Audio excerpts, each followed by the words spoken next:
So why don't we talk a little bit about MR, the menisci.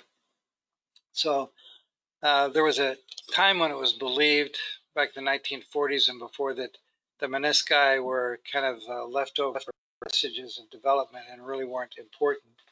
In fact, there was a time when it was believed that if you did a meniscectomy, you had to do a total meniscectomy, that if you left a part of the meniscus in place, that was even malpractice because it would lead to more rapid degenerative disease. But then people started recognizing that the menisci are important for normal physiology of the knees. People realized that if you do meniscectomies, that the risk of degenerative disease developing in that knee was significantly increased compared to the knees that did not have surgery. And we know that they're important for load sharing. And that is, if you notice that the tibial plateaus are flat, the femoral condyles are curved. So if they just have one on top of the other, all the force through the knee would be through a very small cross-sectional area, and therefore the pressure would be very high, and it would destroy the articular cartilage. So the menisci are shaped so that they fill in the space so that you have more uniform force transmission across between the entire femoral condyle and the tibial plateau. And that decreases the overall pressure and protects the articular cartilage. There are also shock absorbers, which also protect the articular cartilage. There's secondary stabilization, especially if you don't have an ACL, which is a problem because if you don't have an ACL, then there's a lot more pressure on the menisci, and they tend to tear at a much higher rate if you don't have an ACL. We'll talk about that when we get to the ACLs. They're important for proprioception, which allows muscle firing to keep the knee properly centered throughout motion so that you don't abnormally stress the ligaments in the menisci. So they have fibers, nerve fibers in them to allow proper motion with conjunction with the muscles.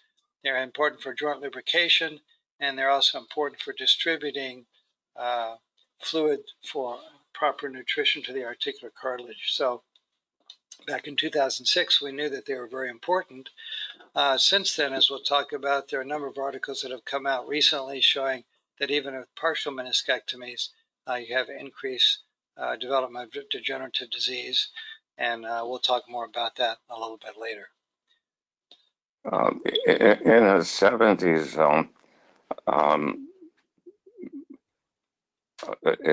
it was a must to remove the entire meniscus. Otherwise, you didn't do a good job. And then in the late 70s, early 80s, partial meniscectomy became the thing to do. I believe it was Harvard that did a study that showed that partial meniscectomy produced a much better result than a complete meniscectomy. And that's the introduction of arthroscopy too, wasn't it? Yeah, the arthroscopy was just coming around the corner. And that came in, I think, around 72, 73. And things started to change quite a bit with arthroscopy. But a partial meniscectomy was a big no-no when I was a resident. Thanks, John. Great. So the meniscal disease we'll talk about meniscal tears and types, cysts, discoid menisci and other variants, allografts, and then some pitfalls later on. So we first started looking at MRI of the knee back in the 1985 and 86. And then we did a study here of Jerry Mink, who is head of musculoskeletal imaging at Cedars-Sinai, myself, and a person by the name of Jim Fox, who is an orthopedic surgeon in the Valley, did a series of patients where we looked at the menisci and tried to find characteristics of meniscal findings on MR that correlated with arthroscopic findings of tears. And then we also did an MR scan on a series of cadavers, and then we're able to disarticulate the knee and look at some of the histology of menisci. So We divided the signal intensity within the meniscus into 3 grades, which I think a lot of people know about now. One is grade 1 signal, where you have increased signal intensity, and these are on T1 weighted images inside the meniscus, but it did not go to any of the surfaces. So it didn't go to the superior inferior articular surface. The thought I had at that time was, if it's going to be a tear seen at arthroscopy, then whatever the abnormality is must go to the surface. So if it doesn't go to the surface, we'll call it grade 1. This is what it looks like in the specimen. So you have an area where you have loss of proteoglycans within the substance of the meniscus here, which corresponds with the increased signal intensity on T1 weighted images. And then on histology, on H&E staining, there are these large areas that don't take up the eosin stain very much, which shows abnormal biochemistry with loss of the normal proteoglycans. So that's why we call this intrasubstantial degenerative disease, due to the histologic changes that we saw in pathology.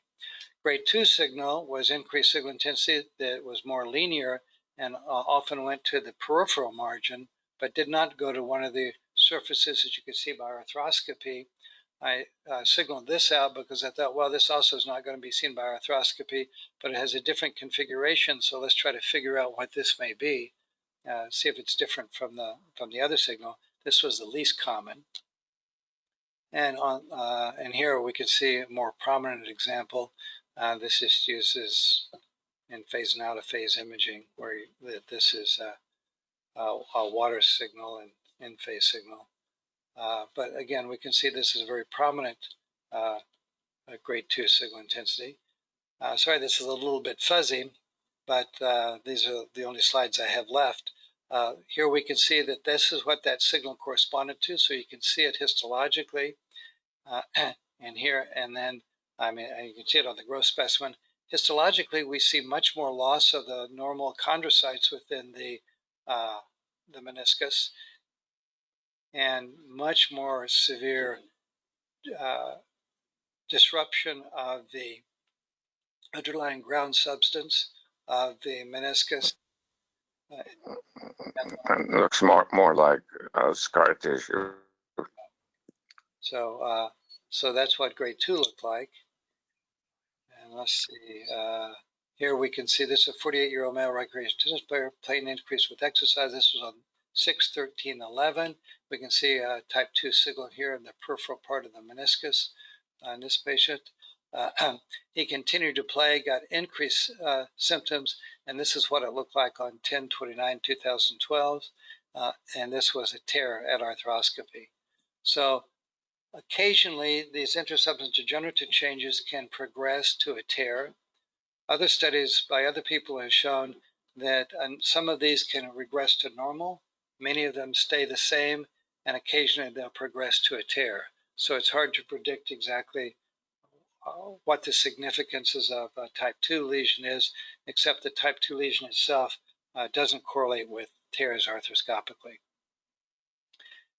To give a little history, Fox followed me in my training with Marty Blazina, who was our mentor, and worked at Curlin and Job when they left UCLA. When Marty left UCLA and I left UCLA.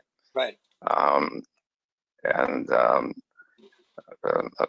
Fox used to come to Santa Monica Hospital to do knees with me. I had a scope that I bought, and it had a teaching attachment, and so we worked with at Santa Monica on these together, and then I used to go to their place, Valley Presbyterian Hospital, to do knees, and it was kind of interesting. One time they disinfected the scope, and they forgot to air it out, and that stuff that they put the arthroscope in burns the skin like crazy when touched, It kills everything in its vicinity. And I touched my eye brow to the scope. I couldn't see for about 5 minutes. Oh my gosh. So we didn't have cameras in those days. It was very early in arthroscopy. Yeah. It was a slow process. Like you guys in MRI, I remember struggling with the pathology and morphology of the tissues. Yeah. Yeah. We went through the same problem. Yep. Yeah. Jim Fox went on to start SCOE, where you'll be rotating next week, and you guys will be rotating later. Good. So, and then there's grade 3 signal intensity, where the signal goes all the way to an articular surface. And again, it makes sense that this might be visualized by arthroscopist. Here's an example in a cadaver, and here you can see that's the tear, a longitudinal oblique tear in this posterior horn in this patient. And then when you do the cut specimen, you can see the obvious tear and all the degenerative disease associated with it. And it's very uncommon to have a tear without degenerative disease associated with it. That's not arthroscopy of a specimen, John. No, John, that's it. Open. yeah, that was a cut specimen of the meniscus. Right. Yeah, yeah, and then here we can see the big cleavage plane of the tear within the meniscus and these multinucleated giant cells associated with repair. So that's grade 3. So, and then this was a study that we published in 1988, where we looked at the sensitivity and specificity of looking at meniscal tears with MR of the knee. This was high field and low field. This was a time when we just had T1 and T2 weighted images. There were no fat suppressed images at this particular time. And these are the accuracies that we had in this particular paper. And they were very similar to the paper before. And these actually are not dissimilar to the accuracies of arthroscopy at that time. And the reason arthroscopy sometimes would miss tears is because the posterior area of the knee was often difficult for the arthroscopist to visualize. And as we'll talk about in a little bit, root tears in those days were difficult, especially in tight knees. So there were tears that MR could see, arthroscopy couldn't. That's why the specificity lower here, and vice versa. And then a little bit of decrease in accuracy with the low field. Also, at that time, I did a study with American Academy of Orthopedic Surgeon where we tried to look at, and we did no, I'll talk about that later. Never mind. So meniscal tear types. So there are many different ways to type menisci, and I'm going to go through kind of an old system now, and I'll go through a little bit more modern system in a minute. And different locations and different people have their own languages that they use. Unfortunately, in an attempt to try to give everybody the same language, very few people have agreed to do that. They've tried to do it also in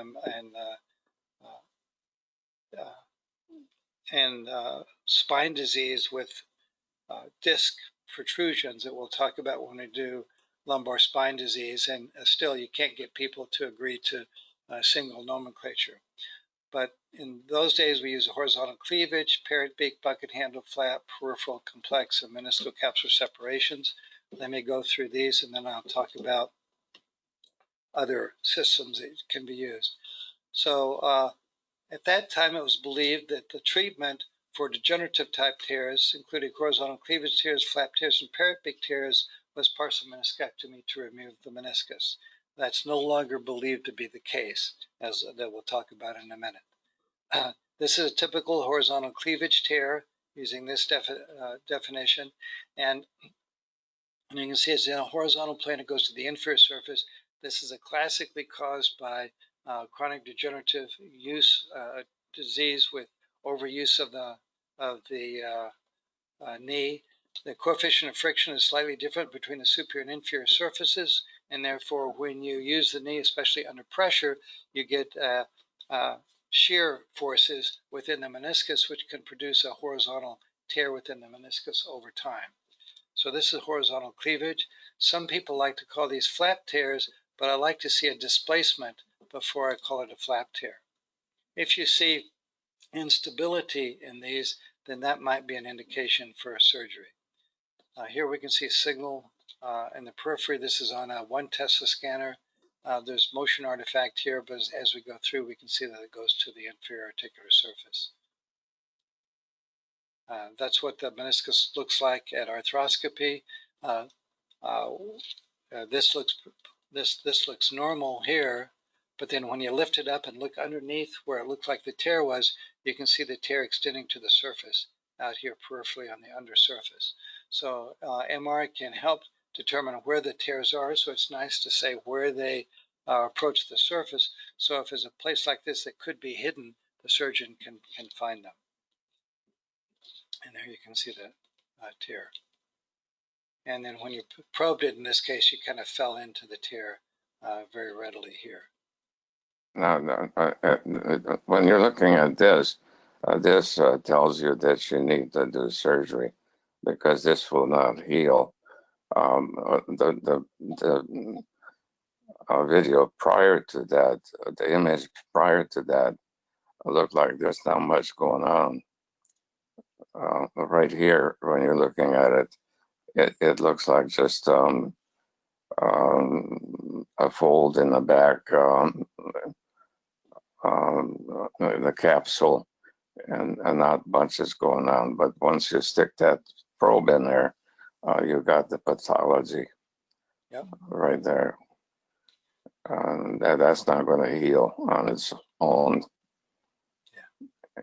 And they'll continue to be pulled forward. The unfortunate thing that you can see is you see those little white areas of fluffy areas on the tibia, on the tibial surface. That, I think, was caused by the surgeon. If you look at the image prior to that, you don't see that fluffy stuff. That's caused by abrasion. Okay. So this is why when you do arthroscopy, you don't want to cause degenerative disease. And when you get fluffs like this, that may lead to degenerative disease. And the femur, the condyle, is pristine. You notice there are no fluffy things because the probe has not damaged it, but the probe has damaged the tibial surface. Okay, thank you. So then there are flap tears, and they can either be vertical or horizontal or even oblique. And if I just look at this diagram in the axial plane, and if you have an image right here in the sagittal plane, it can look like this, where this is actually this is a displaced flap tear out into the meniscus, so we don't see the normal triangular shape because part of it is displaced into the in between the condyles. This was actually a radiologist in Santa Barbara, and he had a lot of pain. And on the coronal images, we can see that this is that displaced flap, and it's right here where it's being compressed between the femoral condyle and the tibial plateau. He had a lot of symptoms. They decided to do they first tried to repair it, and then he continued to have symptoms, and it displaced. Then right before he went on a trip to Europe, they went in and removed it, and he became asymptomatic and had a nice trip to Europe. So that's not a Parrot-Beak? No, it's too big for a Parrot-Beak. I'll talk about that in a minute. Parrot-Beak, you're not... Flap tears won't repair very well. Flap tears you excise. Yeah, it's too degenerative. They're too... And then here is more of a horizontal tear, and we can see the upper part of the meniscus is flipped upward. So the free edge of the meniscus, instead of pointing down here, is flipped up here. So this is also an unstable displaced flap tear. Unstable tears, we now still believe, are an indication for partial meniscectomy. Whereas if it's a stable degenerative tear, those are no longer considered to be arthroscopic, because studies have shown that the more meniscus you remove, even if it's not normal meniscus, the higher the rate of progression to degenerative disease. And here's another horizontal flap tear where we can see displacement of the flap tear. And this patient already has severe degenerative disease in that compartment, so we're a little late. Here's another flap tear, again, where the posterior horn is flipped up on itself, and we can see this where there should be meniscus, it's flipped up superiorly here. So that's another unstable tear. That was a child. Yeah. And there's blunting of the posterior horn. Yeah, I think when it flipped up, John.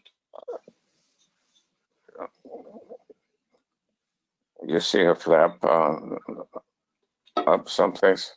Yeah, I think this piece of meniscus here, it was torn and it's flipped up to here. Okay. You're the radiologist. Okay. It's unusual for this age group to do that. Yeah, I haven't seen it very often in that age group, I agree. And here we can see irregularity of the posterior horn back in there. And that was another flap tear. Okay, see, I'm getting a little tired of talking here. Ashley, what do you think of this case? So axial and sagittal imaging of the knee, we see a low density, almost like oval shaped lesion anterior to the knee and loss of the anterior horn of the medial meniscus. I think that might be a flipped meniscus. So what do you think this is? Yeah, I think that's all meniscus. So that's a What else could it be? Maybe a worm? Here you can see, if you take the next cut, you can follow it, and this part comes down to the anterior horn there, and on the coronal images you see you're missing a lot of the body. So you're right, this is a large kind of a vertical tear where the bulk of the meniscus is flipped up superiorly here, anteriorly. Very little left is behind in that posterior attachment. Yep. The rest is in the front. Right. Yeah. Michael, what do you think of this? And that doesn't need surgery. In case anybody wondered. So, coronal image of the knee. So you can see that that posterior horn of the lateral meniscus is, gone, and it looks like it's flipped up into the kind of intercondylar notch. So displaced flap tear. This point 2 test, and this is another displaced flap of meniscus. And the problem with these is that they can keep moving around, and sometimes they'll move into the joint space where that can be very painful, and can also abrade the articular cartilage. So these unstable tears are still thought to be surgical. And then you can the worst part for the patient is when they catch between the two condyles, right, the tibia and femur. That's when that pinches the meniscus. That's very severe pain. Yep. And can cause an individual to fall down. Yep. That's a definite indication for surgery. Yeah.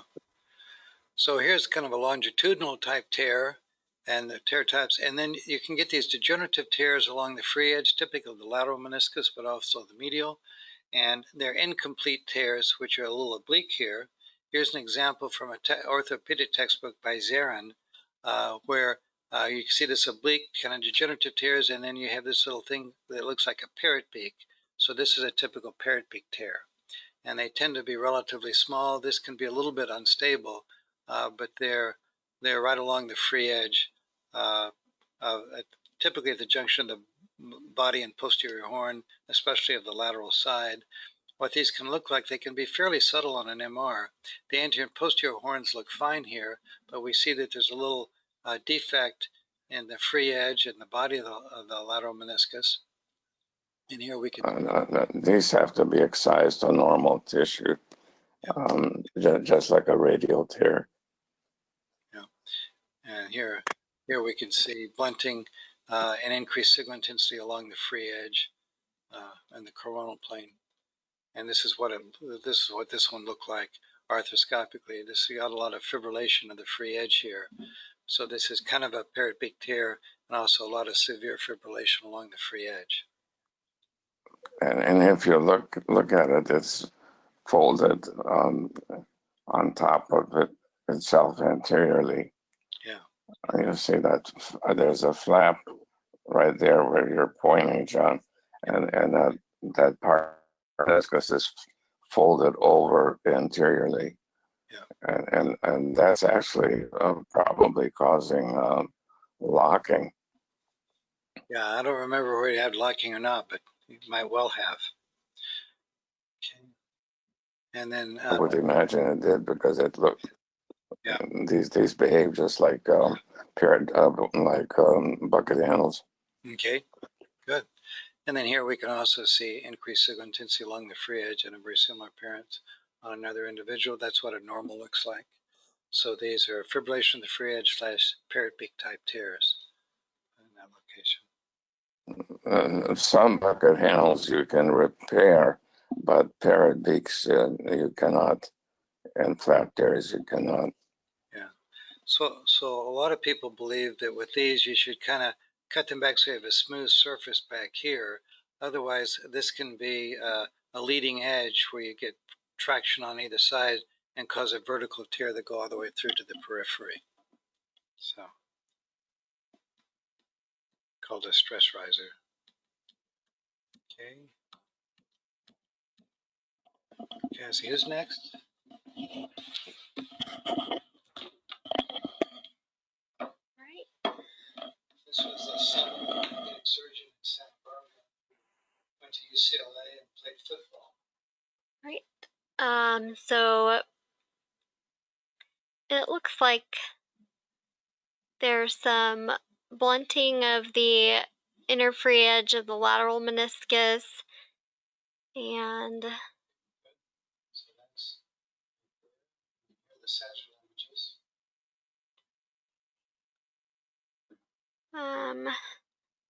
So there's increased signal intensity along the free edge of the posterior horn.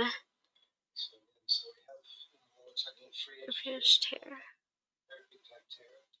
The T2s, you can see the fluid collecting there between the two leaves of the torn meniscus. I can't hear you very well, John. Use the mic closer. So this was on 4508. And then we could, here I was just saying that we could see fluid between the two leaves in the cleavage tear of the meniscus. And this was on 4508. He then went to surgery, and this is what it looked like after surgery.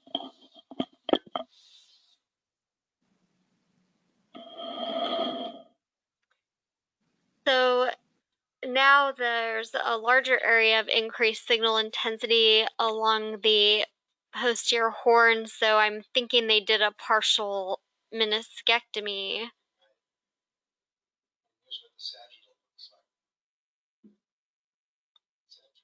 like. So diffuse irregularity and abnormality along the posterior horn and increased defect most likely represents partial meniscectomy. So this was on 4-5. This was on 6/7. This is 6/18/2010.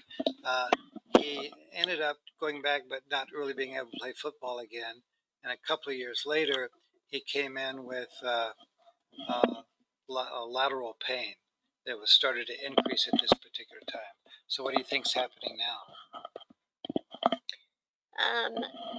So now along the lateral compartment, there's some loss of articular cartilage, especially along the lateral femoral condyle, with some edema in the marrow, and also there's some subchondral hypointense areas along the lateral tibial plateau, very subtle, so I'd be concerned about early degenerative changes.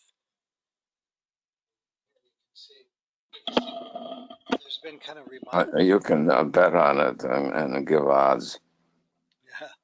And you can see there's some remodeling here of that meniscus that looked very frayed right after surgery, and now it's looked a little bit more remodeled here and just blunted.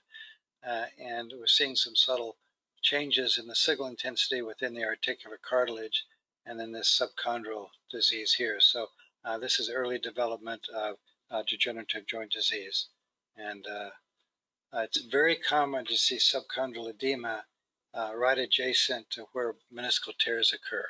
So, usually you'll have loss of articular cartilage, but sometimes like this, the articular cartilage will still look like it's intact, but you'll still have some sort of stress injury of the subchondral bone there.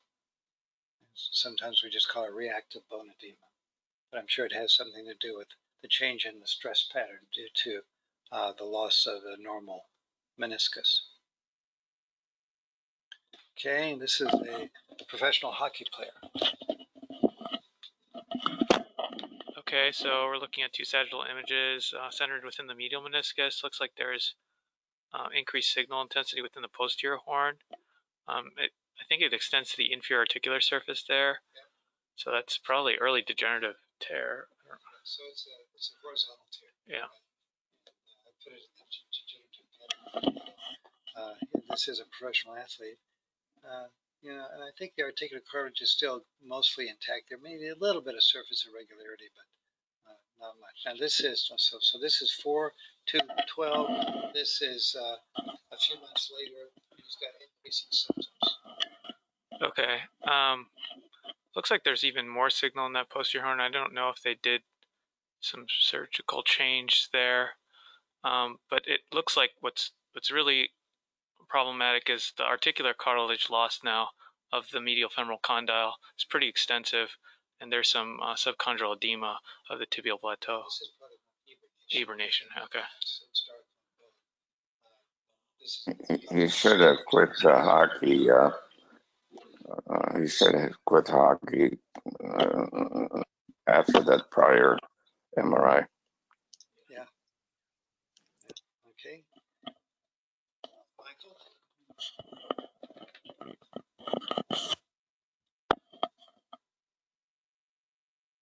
Okay, so we have sagittal scans too. It looks like this is the medial compartment. I see some signal in the posterior horn. Very minimal. It doesn't really look. It doesn't extend to the surface at all.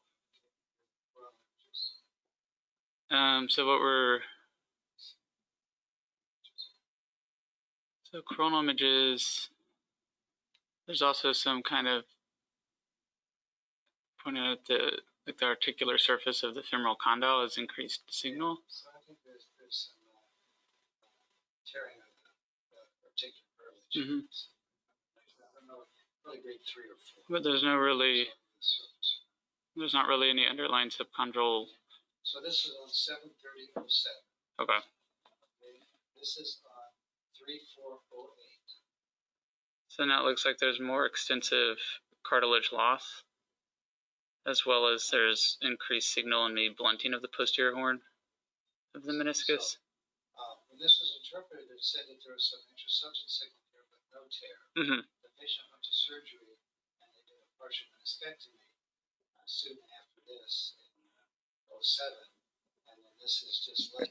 So the blunting's the post-surgical changes, and then they have more extensive degenerative changes. This is post-op. I would have suggested that he quit sports for a period of time and not go to surgery unless it was catching causing a great deal of pain and effusion. Without effusion, I usually did not recommend surgery in patients. But you can see that there's marked loss of articular cartilage throughout the compartment just in a few months here, and some extrusion here of the body of the meniscus as well. And this is a study just showing that with partial meniscectomy you can have accelerated degenerative disease. So we're seeing partial meniscectomy. If I may mention, when you stand on one leg, the force on the knee is 2.75 times the body weight. And if you climb stairs or run, it may go up to 5 or 6 times the body weight. So this is not something to fool around with. The forces are enormous, and you should not expect a good result when you remove this much from meniscus and continue to aggravate and injure the knee. Yeah, so this was a case, thanks John, this was a case that we developed rapid progression of degenerative disease after partial meniscectomy, but you can also, meniscal tears themselves are also associated with accelerated degenerative disease, which is not too surprising after what we talked about the importance of the menisci.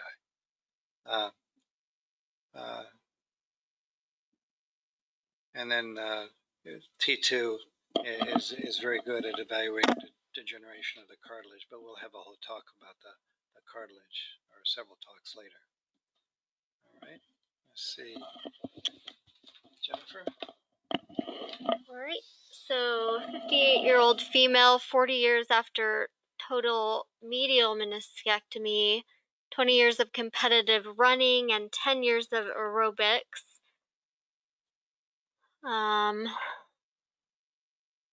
I see, well, complete absence of the medial meniscus related to the prior meniscectomy. She has some mild diffuse partial thickness cartilage thinning along the medial compartment, but I don't see any subchondral marrow edema. Yeah, I think the cartilage on the medial side was a little bit of but this is someone who in her teens was being pulled behind a truck.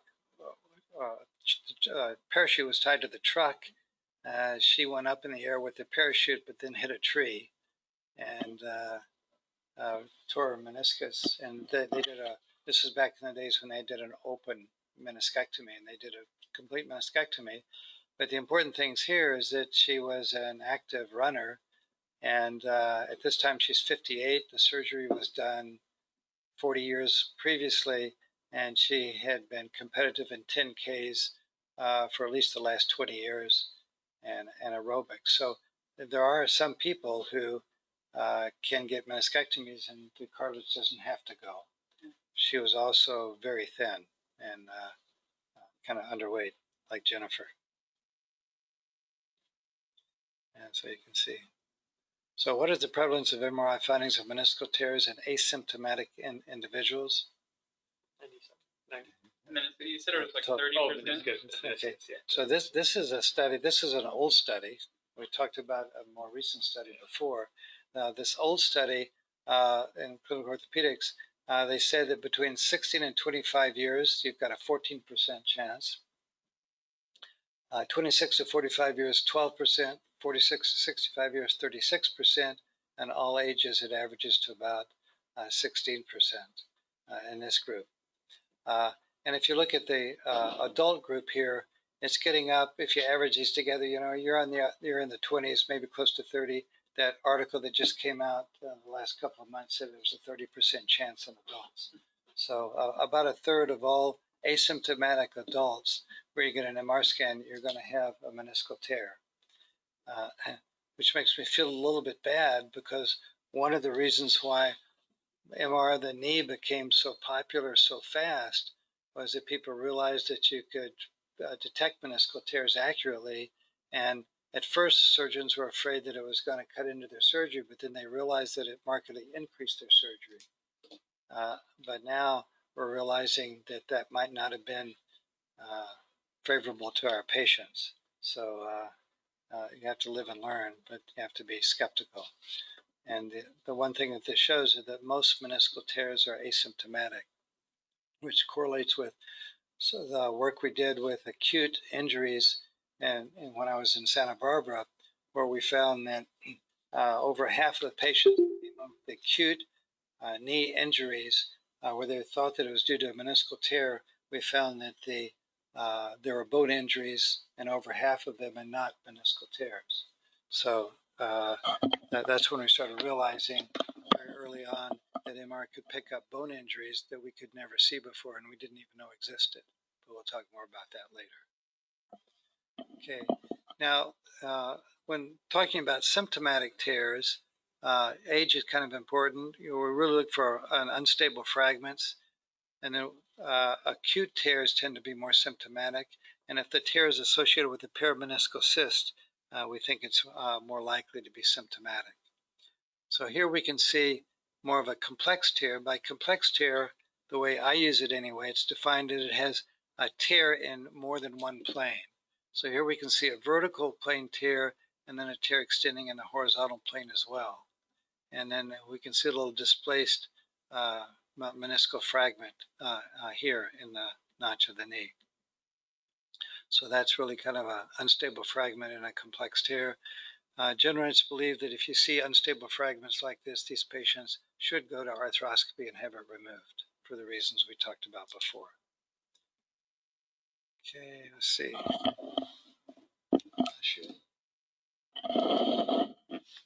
All right.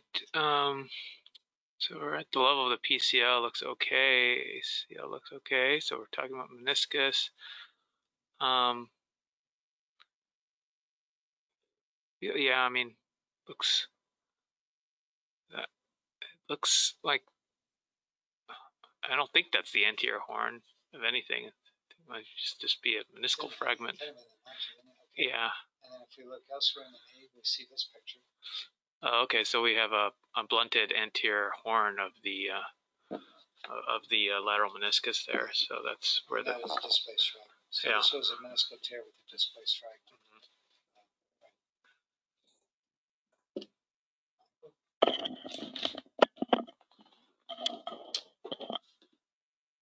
Okay, so coronal image of the knee.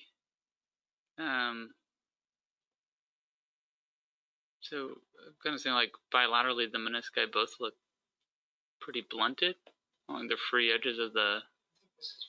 It's normal. Then the other one is the lateral is blunted, and I'm wondering if there's a displaced fragment.